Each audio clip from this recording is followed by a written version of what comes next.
Hello, and welcome to the Strength Catalyst, the podcast where we explore how understanding and using our strengths can help us lead, serve, and live with greater authenticity and impact. I'm your host, Colleen Boselli, an executive coach and a strength strategist with more than 20 years of experience helping individuals and teams and family and friends fully tap into their strengths so they can grow with intention and lead with confidence. And in each episode, I sit down with a nonprofit leader or change maker for a live, unscripted coaching conversation focused on how they can apply their strengths to real challenges and opportunities in their work. And my hope is that you'll walk away with practical insights and strategies you can use in your own life.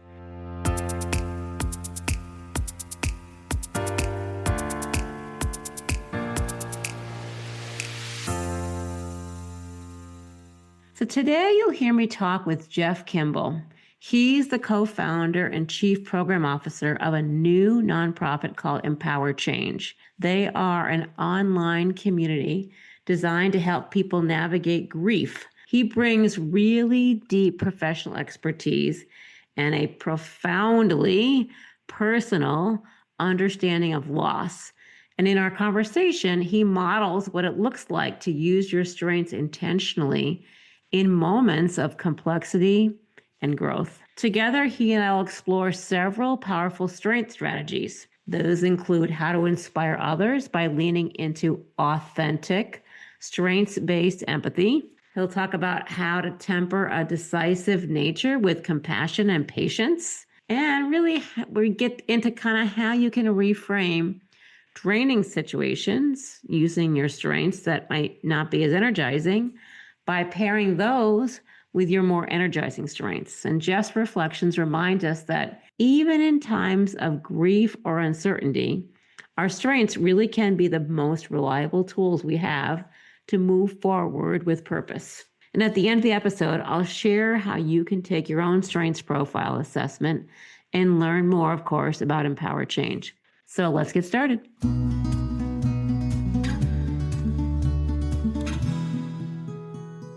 Well, hello, Jeff, and welcome to the Strength Catalyst podcast. Thank you very much, Colleen. It's great to be here.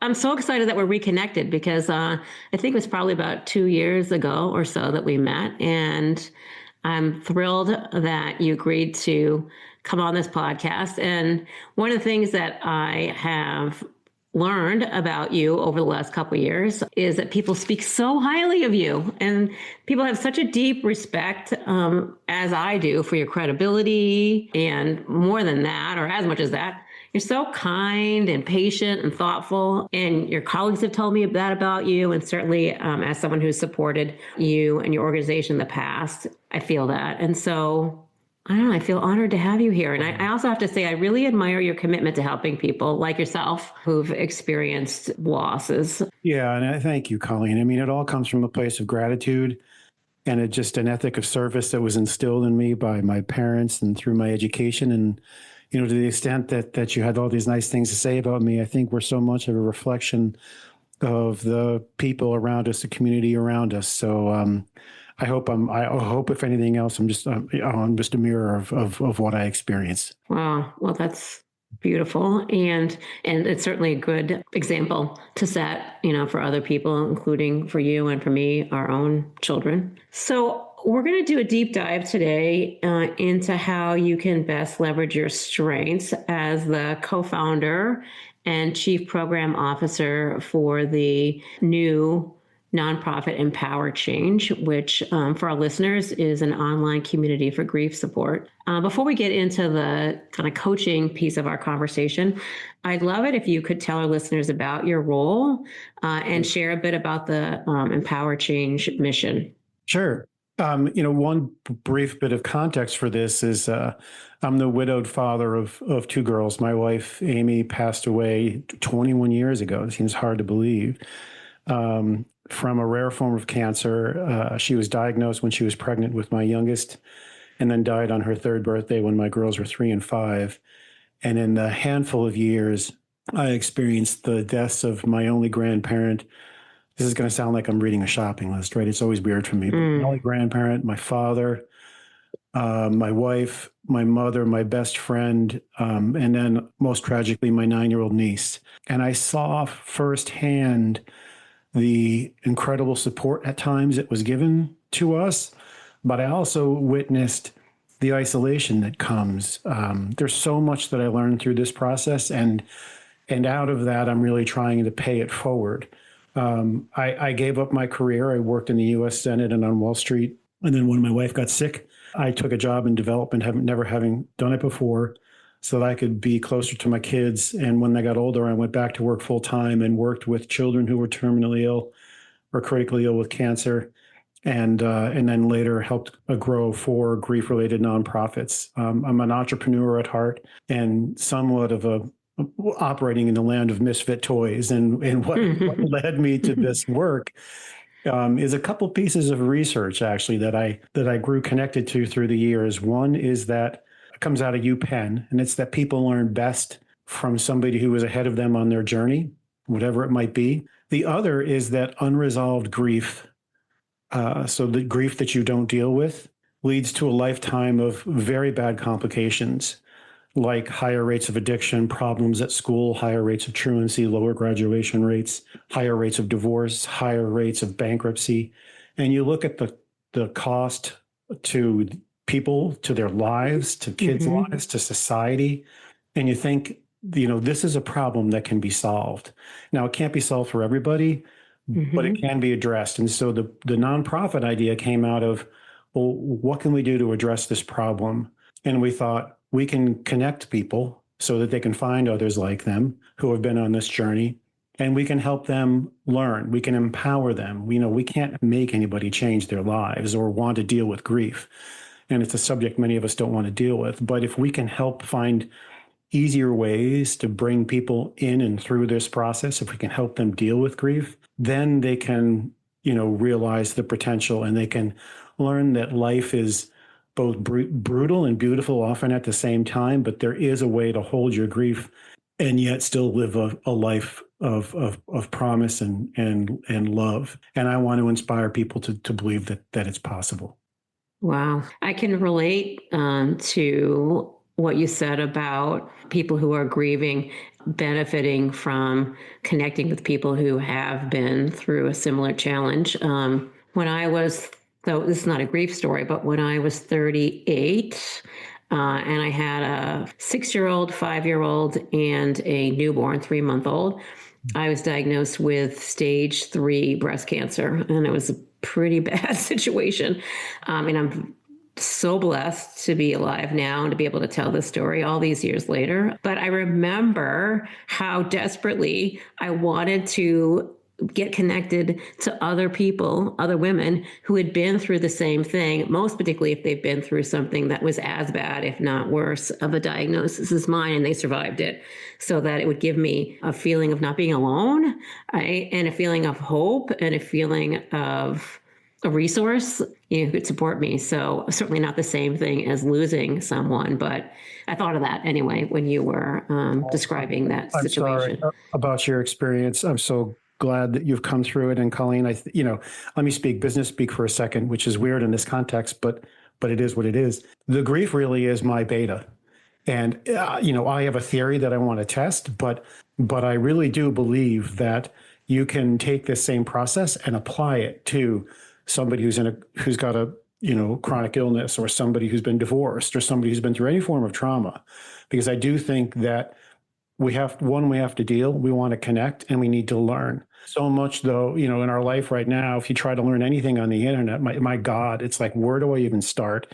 There's AI, but AI is only as good as the information in. And so much of what we need to learn comes from humans. So yes, you can leverage technology, but it really comes from our ability to connect with each other, like you just said. So I really hope that once we prove the model with grief, we can expand it to other populations. So before we get into the coaching, then one more thing. Can you share with me and with listeners how the Empower Change model is going to work, what your plan is? Sure. There's 2 aspects of it, connection and learning. But you're going to be able to go on our website and literally look at a map and you'll have your criteria, and you'll say, like, I would like to find somebody else who is 35 to 65 who lost a spouse to cancer.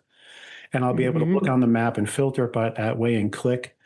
Everybody will have been vetted ahead of time, and the communications initially will be monitored, but you'll be able to find somebody you can connect with who's had a similar experience. So that's the connection part. And then the learning part comes from mostly, I hate to say, from videos, because we're such a video-based society now, but also from podcasts or articles where people will share their experiences. But the experiences are going to be filtered through the 10 specific skills that we've identified with the help of experts that you need to be able to develop to constructively deal with grief.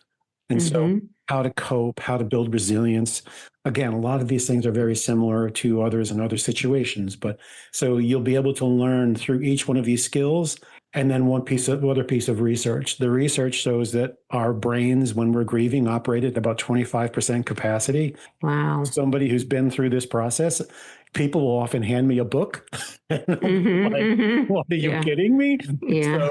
So intentionally, this stuff is going to be chunked in little small doses so that people can consume it very easily, right? We don't want anything to be overwhelming. Hi, I'm Shannon, Colleen's daughter and her business partner in developing a tool that inspires self-reflection, introspective strength cards. These are a set of 60 beautifully designed cards, each with an inspiring quote and a simple call to action to help you pause, reflect, and be more intentional in how you use your strengths each day. The idea is simple. Pull a card, read and reflect on the message, and use it to spark a fresh perspective. It's an easy, practical way to build confidence, deepen self-awareness, and bring your best self forward, one strength at a time. You can check them out and order your own deck at introspectivecards.com. Whether you use them personally, gift them to a friend, or bring them into your workplace, they're designed to help you reconnect with what energizes you. Again, that's introspectivecards.com. Your daily companions on a journey to authenticity and happiness. It sounds so intelligent and so filled with so much hope and solutions. Yeah, fabulous. I'm excited for you. I'm excited for the people who will be benefiting from this. And I'm really glad that that we've got listeners to this podcast who are going to learn about this, and whether they will be able to avail themselves of it or they'll know someone who will benefit from it. The more connections we can make, the better. Yeah. Okay. So what we're going to talk about now is how you can be the best version of yourself in the role that you're playing with Empower Change.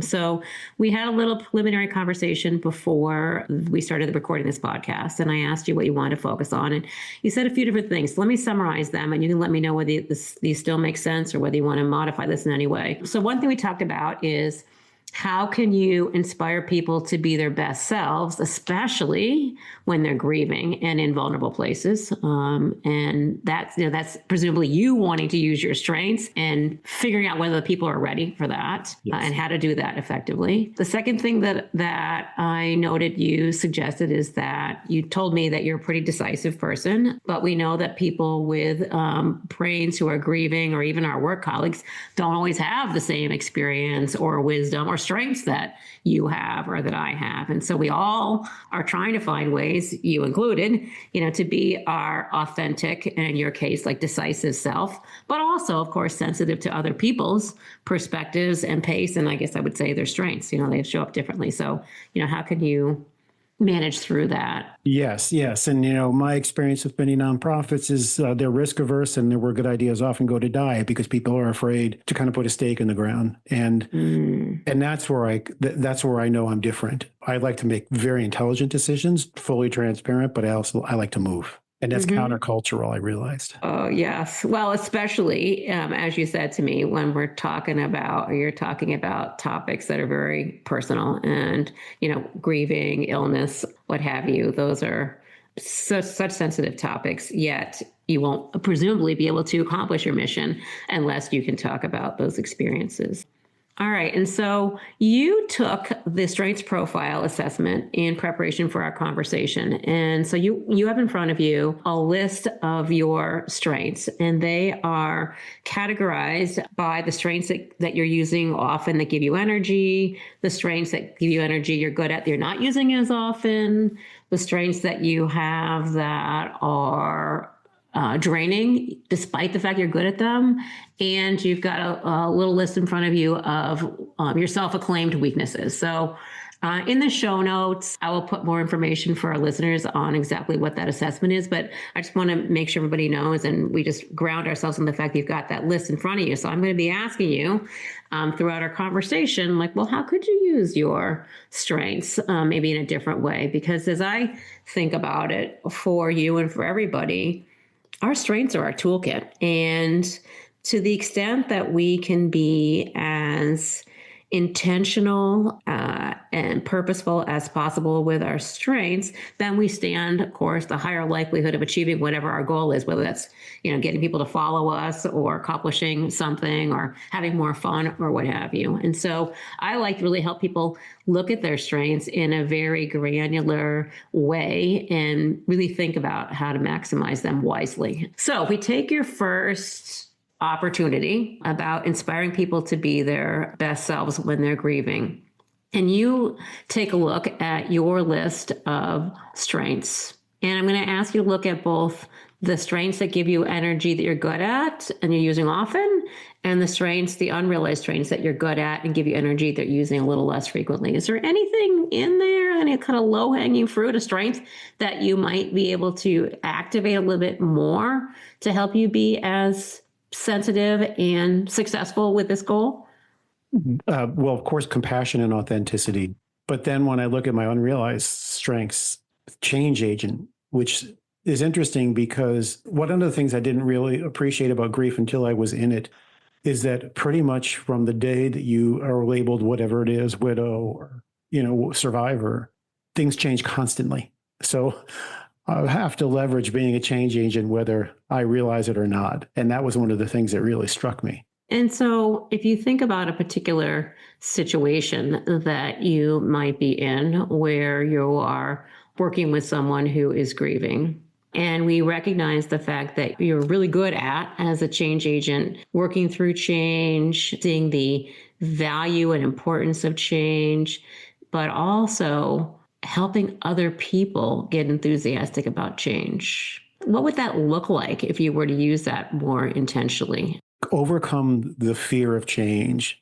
And I think it's one of the biggest things I have to deal with. I don't know if it's something that big that we all have to deal with. It's interesting, Colleen, is that a lot of times we choose comfort over change. And so when we're suffering, those of us who are grieving, right, or going through trauma and we suffer, that's predictable, right? Mm-hmm. I've had a very bad experience. I'm going to feel sad, or I'm going to feel depressed, or I'm going to feel down. Sometimes people will choose the comfort of that pain versus the promise of the change, which could actually relieve the pain. So what I try to do is help people see or feel, or whatever, however they learn, view, believe that if they can deal with what they feel, that there is hope that this kind of new comfort will be present in their lives. So I'm thinking about what you just suggested there and how your change agent mindset and awareness of the value of change can be helpful to people. But I'm also wondering what other strengths you have that you might also use that increases the likelihood of you being successful in your attempt to help people who are grieving. I'm thinking of two right now, and maybe you can help me find a third: gratitude and authenticity. The authenticity comes from, just from me being who I am, but more like a lot of the stuff that you find in grief, a lot of the grief materials are very inauthentic. They'll say like, well, you could be sad or you might be happy. And they're so generalized and cliched. And what I try to do and what I am is try to be real and raw. And say to people, this is just going to suck, or whatever, this is just going to be really hard. But with that, and this is maybe the hardest thing that I approach, is that sense of gratitude. And this is sometimes when people will express their anger at me. And that's okay. I'll talk with them about what they might feel grateful for. And they'll be like, grateful, my wife died. I had this conversation with somebody, and he's, my wife died unexpectedly. I'm raising a 13-year-old son by myself. I never imagined this would happen. What am I grateful for? And then after some conversation, and I'm not a therapist, again, this is all non-therapeutic, we're just peer to peer. He said, you know what, I'm so grateful for these times that I had. And he talked about how they used to take a walk together and they would write something that they appreciated while they were on their walk. And he still had some of the things that they wrote together, and that he was grateful for that. And I think when we can allow ourselves to open ourselves up to some sense of gratitude or vulnerability, that where it might find itself resting, then we can work our way through. And that's a strength that I can then maybe bring to people, is the authenticity and helping them connect to that gratitude. I think that if there was a third, Colleen, I'd probably say unconditionality, because I only speak from my experience. I don't want to speak for anybody else. When I went through my grieving, I wasn't sad all the time. In fact, the day my wife died was the day of my daughter's third birthday party. So I had to tell my girls, and then I held a party where these kids were running around. And I used to feel like I've got to be the so-called strong person. I hate that word now. So I can't show any emotion. Not that it's my nature, but I can't show any emotion on anybody. And so I used to put the conditions on myself. And the problem is that grief isn't linear. And so it comes up at any time. And I remember I was watching a movie with my mom and the kids, the Polar Express, around the first Christmas after Amy died. And I was very moved by it. I wouldn't allow myself to feel it. And I just really wanted to open up. It tapped into me. It was like the first time I really felt myself wanting to cry. And I remember holding back and then thinking a lot about that later, and realized we need that space to sit unconditionally with people where they can feel like they're not judged at all. If they cry, they don't cry. If they feel whatever they feel. And so I want people to know that they can be with me and just really know that it is unconditional love you're going to experience, and there'll be no judgment at all. And so because I think when we can sit with our suffering, and that's the thing that I learned, without judgment, in that unconditional space, not wanting to move it, then we can actually label it and begin to actually move beyond it.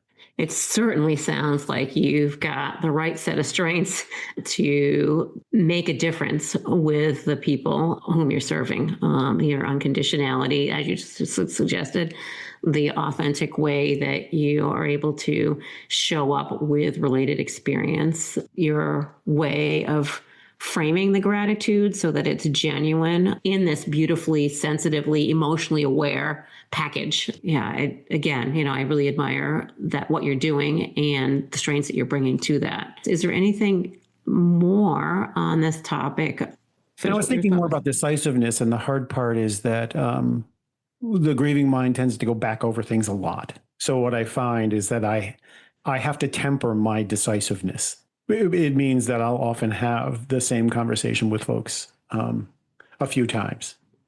It's interesting you use the word temper, because what that makes me think of, with me being a strength strategist, is that sometimes it really is important for us to recognize that we have a way of going about things, using particular strengths of ours that might not be the way that the person with whom we're interacting goes about it, because they have a different set of strengths or a different, lens on the world, and they're comfortable with approaching things in a different way. But it's really hard to hold back when we feel like our way makes so much sense, and it feels energizing because you're using your strength of action orientation or your judgment or whatever that's suggesting that this is the right thing to do, and it feels so logical. It's worked so well in the past. Why wouldn't you authentically, to borrow another one of your strengths, sort of show up that way? Yet, when you have the wisdom like you have, or other people have when they deepen their self-awareness, sometimes we can recognize, all right, I can sense that someone else is not with me on the same page here, but look on their face or the way they're responding to this So maybe I need to back off a little bit. What am I backing off on? Well, I'm backing off on a strength that has served me well. That doesn't feel good.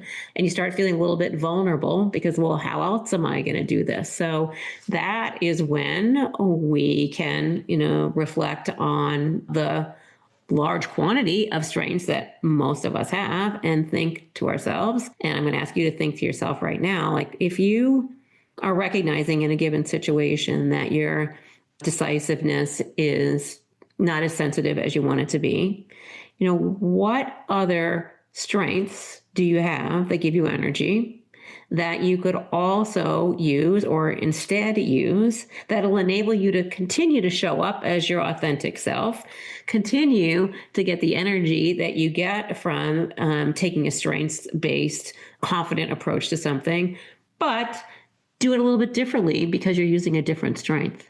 Compassion and emotional awareness. Okay. And tell me a little bit more, how does that play itself out for you typically? I think about the time, I think about after my niece died and a lot of people reaching out to me wanting to do something for my brother and so I went to talk to my brother once. There was just so many people wanting to help. And he said bluntly, it's too much for me. Just stop bringing all these requests to me, like for dinner, can I take the other son somewhere?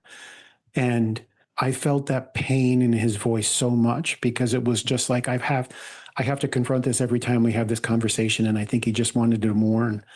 And in that moment, being with him and then him opening up about how hard it was allowed me to feel that compassion for him and realize the way that I can actually help him. Yeah, that's a deep level of self-awareness that you are describing that I don't know if you had it then, but certainly it sounds like you have it now, looking back on that situation. One of the things that comes up often in coaching conversations that I have with people is, well, how am I going to remember that in the moment? When I'm in the middle of something and I'm approaching it in a way that, my emotional awareness, my sensitivity is suggesting to me that this is not right. But one of the suggestions that I commonly make, and just throw this out for you to consider too, is to take that strengths list that you have in front of you and put it somewhere where it becomes a reference tool for you. Print it out, take a screenshot of it. And as you are going or thinking about what you have on your schedule for the day and looking at the variety of meetings you have or interactions that you intend to have, ask yourself, all right, well, what strengths do I want to bring into this situation so that I can be the best version of myself? And I'm really thoughtful about what's going to be best for that particular context that I'm in, or what strengths do I have to be careful not to overplay in this particular situation. And if I'm sensitive to, I want to be sure that I'm not being so authentic and direct that it's, making other people feel comfortable or, pushing them into something they don't want to do. Well, how do I want to show up? What other strength could I bring? And let me just think about that a little bit in advance so that I can be intentional, and the likelihood of the thing, of succeeding will be that much better. I love that, Colleen. And, since the phone is so ubiquitous in our lives, I'm just thinking I'm going to take a picture of it, save it as my favorite. There's so much that we can do with our strengths if we are conscious, and really intentional with them. So I'm glad that resonated with you. All right. So the last topic on our list was this weakness that you've identified for yourself of being in the spotlight. So what that would suggest is that you don't feel that you're particularly strong holding people's attention, and that it's kind of draining to be in that spotlight anyway. Yet, as you said in the beginning, and as I'm sure all of us are reflecting on the important role that you're playing, we know that it's important for you to be able to hold the spotlight, whether that is telling people about Empower Change so that you can fundraise and find participants, or whether that is connecting with people, through your shared experience. So again, there are two strategies that one can use when we are trying to help along an area of weakness. It's not likely that putting a lot of energy into our weaknesses is suddenly going to make it into a strength if it's something that we don't deeply feel that we're good at. And on top of that, we're kind of drained when we try to improve it. Yet we can enhance our effectiveness with that area of weakness with one of two or both strategies. Number one is asking yourself first and foremost, like, who do I know that I'm associating with in this particular endeavor that is genuinely strong in my area of weakness and is genuinely energized? And can they do it for me, or can they do it with me? Because that's a gift to them, because they like it. They like being in the spotlight, or they like solving the problem, or whatever it might be. And it's a gift to you because you get out of the spotlight a little bit. So that's always the first question to ask yourself is, who in my circle here might be a good helper. But secondly, if that is not an option, then the next question to ask yourself is, all right, well, which of my strengths can I pull into this situation where I need to use this particular weakness so that I just reframe a little bit how I'm going about it or why I'm going about it, so that I get the energy from the other strengths that are being used alongside that spotlight. And maybe that even makes the spotlight in the background. And I'll give you an example of that, because spotlight is one of those draining strengths for me. And, right now doing this podcast and a lot of the work I do, I'm in the spotlight. So hopefully I'm decent at it, but I've got all those voices in my head saying you're talking too slowly, or you're forgetting what you're going to say, or you're boring people, or whatever, But I want to be effective because I feel like I have something that is going to be useful to share. But among my energizing strengths is esteem building and enabling people and providing a service and thinking creatively. So honestly, what I usually do before, and I did it today before this podcast, is I stand in front of the mirror, I strike the power pose, I remind myself that I am not here to be in the spotlight. I am here to provide a service, in this case to you, to help you think about how you can be the most confident, enabled version of yourself as a leader, and to really help you be really reflective and appreciate the strengths that you have. And when I put myself in that mindset, it's like I suddenly come out of the spotlight, even though I'm in the spotlight, doing this conversation with you, but I come out of it because I'm focused through my other strengths. And that is the frame that I have attached to this spotlight. So I've kind of shifted out of the spotlight and into the other strengths. So anyway, back to you.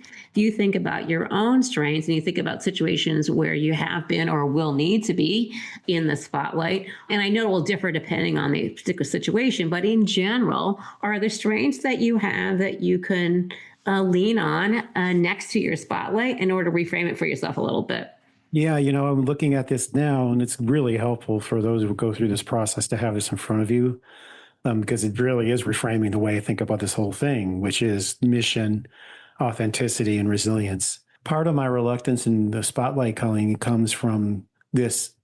Like, I know exactly who I am, right? I'm not somebody who needs people to tell me, hey, you're the greatest guy in the world. So like sometimes it can feel inauthentic to stand up and be like, hey, I'm building this nonprofit and I'm this great guy. And like I see everybody do. And so for me, it's more like I just have to push the mission. So it doesn't have to be all about me per se, right? It's really about the people that we want to serve. The hard part is that when it comes to telling my story, and then maybe it's just more me, maybe it's part of the authenticity. There are people that can go through these stories and just kind of do it very easily, like they're talking about policy, public policy, or something like that. It's almost like a chunk of my soul is laying out there vulnerably when I talk about, being in the room and watching a 9-year-old girl die, or the moment when my wife became paralyzed. She realized she became paralyzed and she tried to take her final step down the stairs and she couldn't do it. And I had to carry her. So I want to be authentic about those moments, but then I want to curl up in a ball, because it brings me right back to those spaces. This is where my lack of confidence comes in. I'm not sure people really I don't know if people want to hear that. That's where I battle, is like, do I just talk about the happy warrior that's found my way through this stuff and shield people from it? And so that's kind of this battle that I go through every time somebody asks me to speak. It's like, do you really want to know? And I assume you don't really care about me, but you do care about the mission. So So let me focus on that. But I don't want to sit here and say, well, I've got this all figured out, because I don't. So this is why I really appreciate going through this process with you. I've got a lot to learn and figure out. And, as I sit here as somebody who's now in the fifth CEO role of a nonprofit, it's kind of exciting that I'm still trying to figure this stuff out. Yeah. Well, we're always constantly working on ourselves. And if we want to be the best version of ourselves, and the context that we're in is always changing. And so recognizing that the context is changing, whether it's, within the current role that you have, or over the years, a variety of roles you've had. So you want to morph as much as possible within who you are to be what's needed in that particular situation. Yeah. I want to say one thing about what you just shared and point to one of your strengths. So you were talking about how can you make the assumption perhaps that people maybe don't want to hear all those sad details. But one of your strengths is curiosity.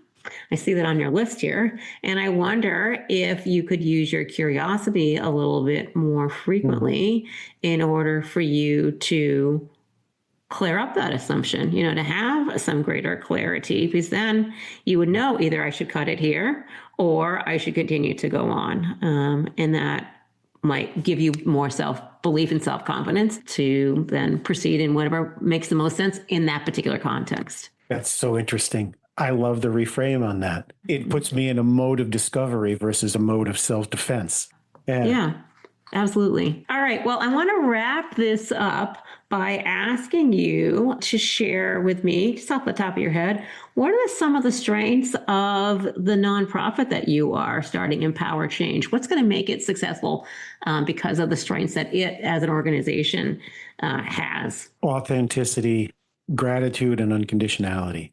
The people are not going to get anything cliched. When they come to connect and learn from people who have been through this, the information that we're sharing is real, it's raw, and in that sense, it's relevant and reliable. The mission is very focused on moving people who want to move from a space of suffering to a space of working constructively on their life again.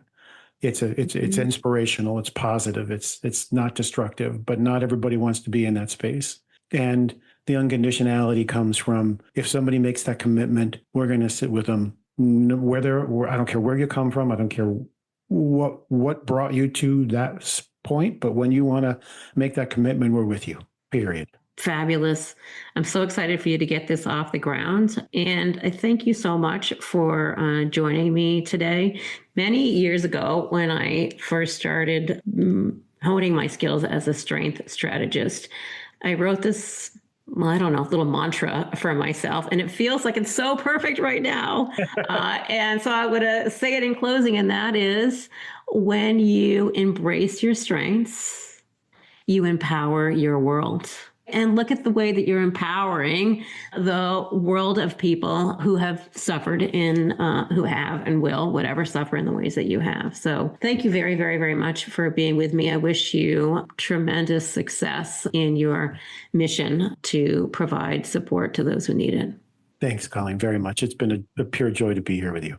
What a powerful conversation with Jeff Kimball. He reminds us that the work of leading with strength isn't just about what we do well, but it's about how we use those strengths with wisdom and intention. And in this conversation, Jeff really showed us how we can temper our strongest instincts with sensitivity, how we can reframe our draining moments by pairing them with energizing strengths, and we learned how we can lead with authenticity even when we're vulnerable. His example is a beautiful reminder that strength and compassion can coexist, and that using our strengths intentionally can help us navigate even the most difficult chapters of life. And if you'd like to learn more about Empower Change, you'll find a link in the show notes, along with information about the introspective strength cards that my daughter and I created. They are a really engaging, intentional way to build self-confidence and energy in your day. And in the show notes, you'll find a link to take your own strengths profile assessment. I really recommend that. It's free. They've got a free version. So why not? Thanks, everybody, for listening to the Strength Catalyst. And until next time, keep leaning into your strengths and using them wisely.